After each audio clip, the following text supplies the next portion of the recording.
you just stop for 2 seconds and think about what we're reading, it should just completely take our breath away to imagine what it must have been like to have actually been there when he's feeding the masses with 5 loaves and 2 fish, when he's walking on water in front of his disciples. Like, those things are just amazing, amazing reminders of his power.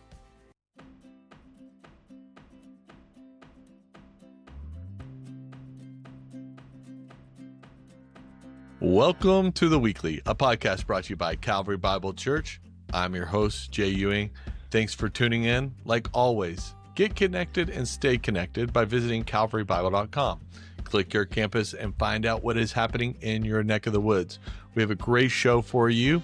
But first, before anything else, go to YouTube and in the comments, leave a question for us. We'd love to answer that in the coming shows in the next couple weeks. This week, we have a great guest in the digital space, Perry Marshall. Welcome, Perry. Thanks, Jay. Great to be here. Yeah, man. In the digital space. It is in the digital space. I'm actually in the office. So many people are probably listening to The Weekly get recorded. Yeah. It's how the sausage I'm in my basement. People. Yeah. No, you're not in the basement. You're probably overlooking the Flatirons because you live and work in Boulder. I'm in the bunk bed, which is historically known as Thomas and I's office. We share cubicle space. Excellent. Yeah. How are you doing, man? Good. Yeah, doing great. It's a beautiful day today and, middle of the week. So trying to stay on task, stay on target. But yeah, things are going well. Yeah. Thanks for taking a moment to be with us on The Weekly this week. Of course. So good to have you, man. How's your season of campus pastor life? Preaching quite often these days. Yeah. How are you feeling about all that? Yeah, it's great. It's great, man. We have such a great team in Boulder, and I'm just grateful for the people that I get to work alongside. They are so gifted and equipped well to do the jobs that they're doing, and it's just a blessing. And having an environment that we have here, where you have so many great volunteer leaders too, it's an amazing place to be a part of it. So yeah, that's really cool. I mean, does it feel like y'all have skipped a beat or pause for anything, or it just feels like a normal week in and week out after Tom has stepped into sabbatical? Yeah, well, I don't think you can ever feel like you didn't skip a beat when you have somebody who's been here as long as Tom has, and when he had led at the capacity that he'd been leading for so long. So yeah, we've skipped beats, but again, the team here has carried us along, carried us through it, and it's been great. Good, man. Really good. All right. What is your favorite thing to do in the fall outside of work? Yeah. Well, I go to a lot of cross-country races and concerts. Yeah. That's what I do as a dad. Yeah, dad life. I don't know that. I guess the cross-country racing is unique to the fall. Concerts are not. But yeah, a lot of activities surrounding our family. And it's beautiful time of the year, to be able to see all of the leaves changing and all of that. So it's really fun to be outside. And I like to personally will go out for a run or, do some kind of exercising outdoors, take advantage of the beautiful weather. Yeah, man. It was a great season here in Colorado called the fall. It is. Yeah, totally. All right. So we're in this Gospel of John series. We've just approached John 6. What do we need to know heading into John 6 that we might not anticipate? Yeah, I think with John chapter 6, one of the things that's pretty obvious from where we were this last Sunday is just that Jesus is displaying these really just, I think, hard to imagine supernatural abilities, supernatural powers in some very familiar stories that we probably heard over and over if you've been in the church before. And it's easy to kind of lose the wonder of it because it can be so familiar. But if you just stop for 2 seconds and think about what we're reading, it should just completely take our breath away to imagine what it must have been like to have actually been there when he's feeding the masses with 5 loaves and 2 fish, when he's walking on water in front of his disciples. Like, those things are just amazing reminders of his power. Yeah, that's a really good reminder because so many of us have had these stories, maybe even since childhood. We remember them and sort of flannel graph moments within Sunday school long ago. They're in our Right. children's story Bibles because they're some of the best stories. Yeah. How do you sort of transition from that sort of category of these stories to what John is really trying to communicate in his gospel about Jesus? Yeah, I think it just comes from paying attention to what's going on in the text, really, but to certainly focus on the miracles themselves, but to be able to read them in their setting, in the context that they're showing up, and to recognize that Jesus isn't just doing things for these abstract reasons or reasons of just trying to impress the crowd, but he has a very distinct purpose in mind. And those things are in the text if we'll pay attention to it and to see that he's trying to communicate something through what he's doing. And that's where really the message and the core of it is found, just by paying attention to those details. Yeah, that's really good, Perry. Thanks for that encouragement to us. You started off your sermon, and how does the sermon illustrate the challenge of trusting in Jesus today in a skeptical culture? So a skeptic is sitting on Sunday morning or even listening to maybe these stories for the very first time.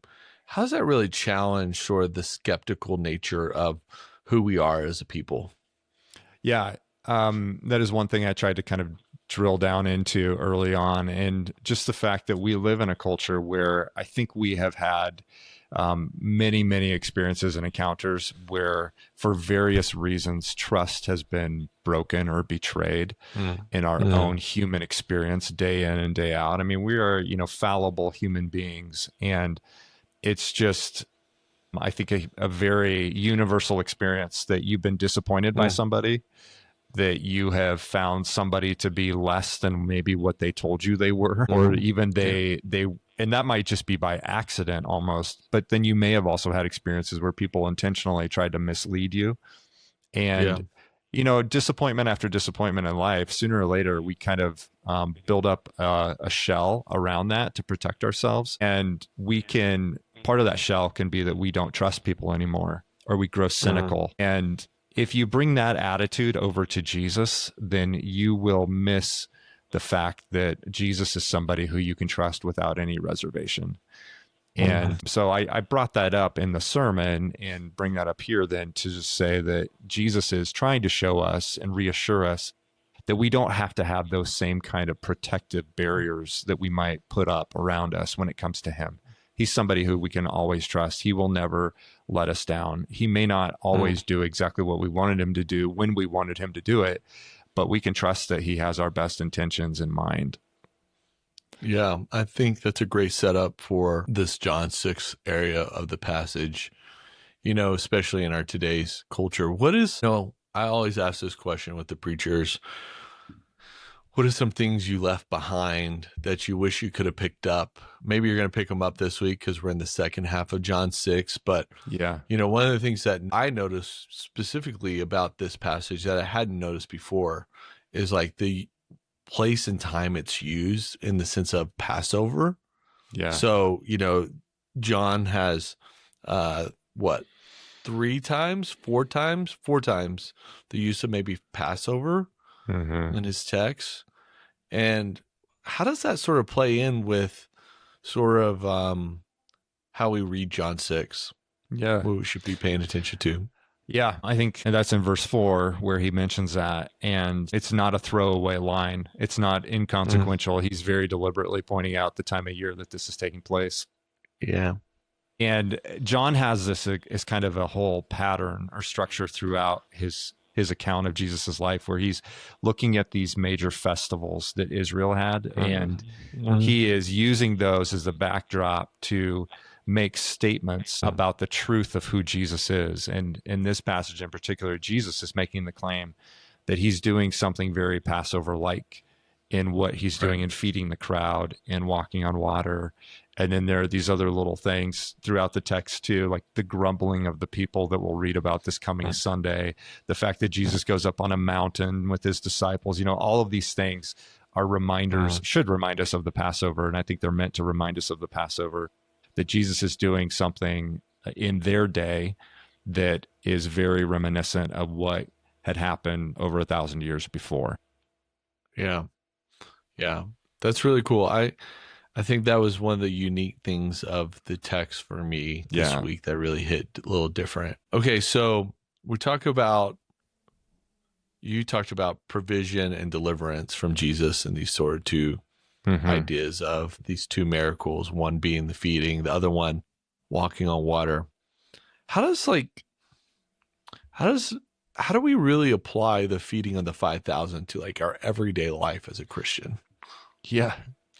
So when you get hungry in the afternoon, Jay, and all you have is a granola bar. Yeah. No. I think that what the application to our life is not that we expect a similar miracle to happen necessarily, but that we would expect that the same person, Jesus, who performed the miracle then, is also active in our own lives and aware of our own needs today, just like he was back in this account from John chapter 6. And so we have the confidence that, first of all, Jesus knows our needs, and he has the ability, the power to address those needs, just like he did back then. He can do that today. Now, maybe not in the same exact way.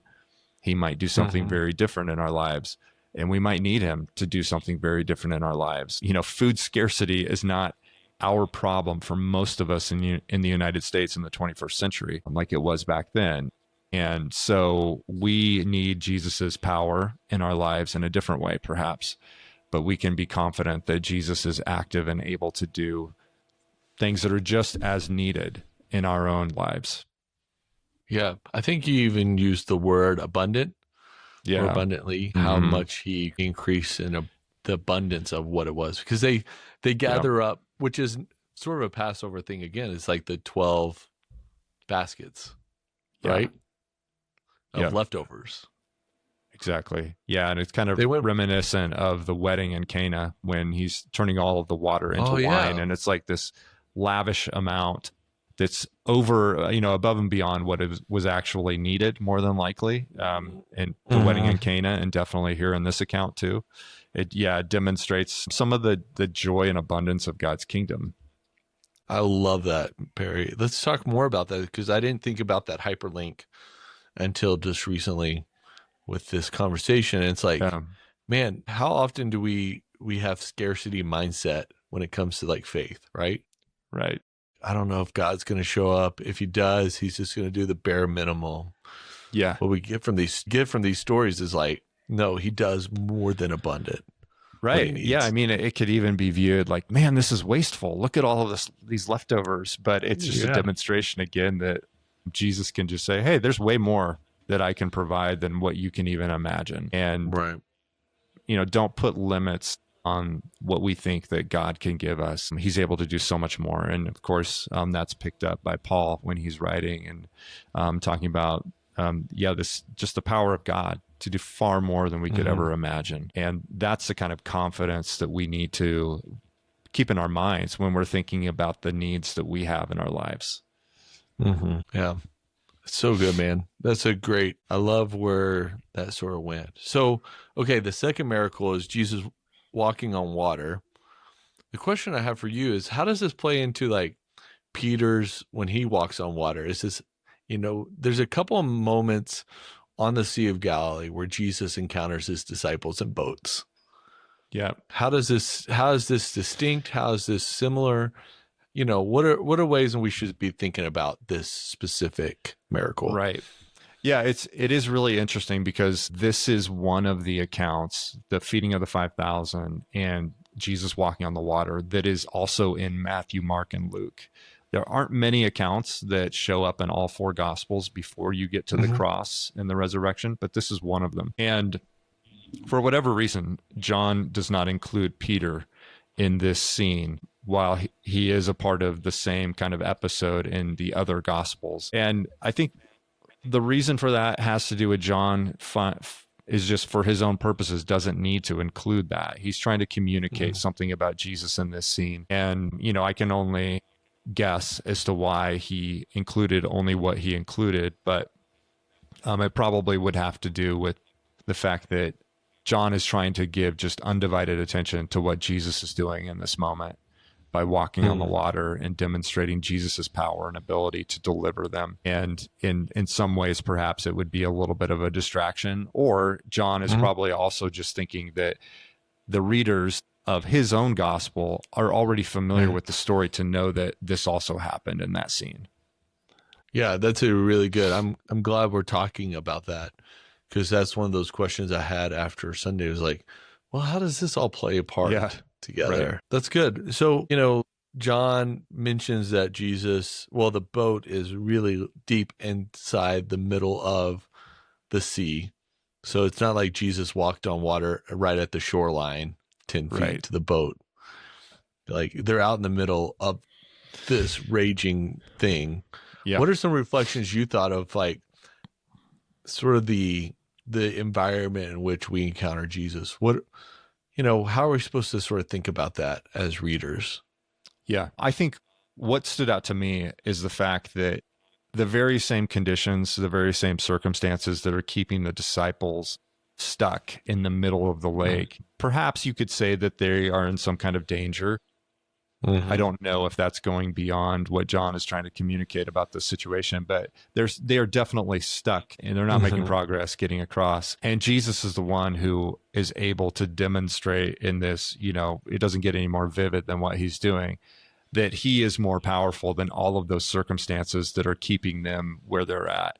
And as he's doing that, he's coming to them in those circumstances, not just pulling them out of it. In fact, I think it was Thomas and Erie who said something to the effect of how this is kind of demonstrative of the fact that we have not a storm-free life, but a storm-proof life. I thought that was such a beautiful way to put it, that Jesus is meeting them in the conditions. He's not just merely changing the conditions, but he's coming to them in that very place. Yeah. That's super important for us to understand as we read ourselves even into the story. It's like, we might not experience storms right now. We have probably in the past. We will in the future. How does Jesus actually meet us in those to really do something miraculous? Totally. I think it's really important. Yeah. Okay, so the sermon mentioned the decline in trust in institutions, churches. How can, as a community, work to rebuild trust in the sort of the local church, the expression of sort of the kingdom of God, where we live, work, and play? How does sort of John 6 instruct us on that? Well, I think above all, to me, I would think that one of the biggest safeguards for the church when it comes to ensuring that we can have a trusting kind of community and a community that's worth trusting in is that we keep Jesus as the centerpiece of our community. Part of our mission statement is that we're building Christ-centered communities of people fully devoted to loving God and loving others. It's not pastor-centered. It's not, in Boulder, it's not Perry-centered. In Erie, it's not Thomas-centered. It's not Zach-centered in Thornton, but it's Christ-centered. And he is the one who we are calling people to put their trust in, not into any human being, not into any figure other than Christ himself. That's who we want to keep our focus on, and understand that we will let people down. It's guaranteed. Just give us time, man. We will let each other down, but Jesus will not. He is the only one among us who is 100% trustworthy all the time. And I think that's a big part of it. Yeah, that's a really good word, Perry, to us as we think about how to live this out together at Calvary, is that we continue to build everything upon Jesus Christ and center everything we do upon that. It's great. Yeah. So let's talk about sort of stepping aside from John 6. What are you sort of learning in your personal devotion as you study the Gospel of John that's just really sticking out to you the last couple of weeks? Yeah, I sometimes feel like I'm preaching the same sermon every Sunday as we go through the series, because I just see on repeat this idea of Jesus is revealing his identity. And, some of that is probably just the fact that we've given attention to chapter 20, verses 30 and 31, where John has his purpose statement for writing, when he talks Right. about how, there were many other signs that he could have included in this, but these are recorded so that we may believe that Jesus is the Christ, the Son of God, and that by believing we may have life in his name. So when you have that in your mind on repeat, then it's really easy to kind of see the whole book through that lens. But what is he doing in chapter 6? Well, he's revealing himself, again, his power through these different miracles and showing that, hey, he's the one who can give us this life. He is the Messiah, the Son of God. I mean, it's obvious through what he's able to do. And as he's demonstrating that week after week after week, then I think that's the big thing that just stands out, that Jesus is somebody who we can trust without any reservation. And he is the one who can deliver us from everything that we face. And of course, the biggest thing of all is from sin itself. And he's the only one who can deliver salvation to us. So those are the things. I know those are like Sunday school answers, but I love how every week is a different passage. Every week is a different text. And we see Jesus interacting with people, doing different things, teaching different ways. But that same message is behind the heart of it all. And hopefully that just reinforces in all of us a deeper faith. Or if we're investigating, trying to explore Christian faith, hopefully that's something that just builds confidence to say, wow, I can really take Jesus at his word, because look at what he's able to do and how he's able to demonstrate and teach in a way that is like nothing else.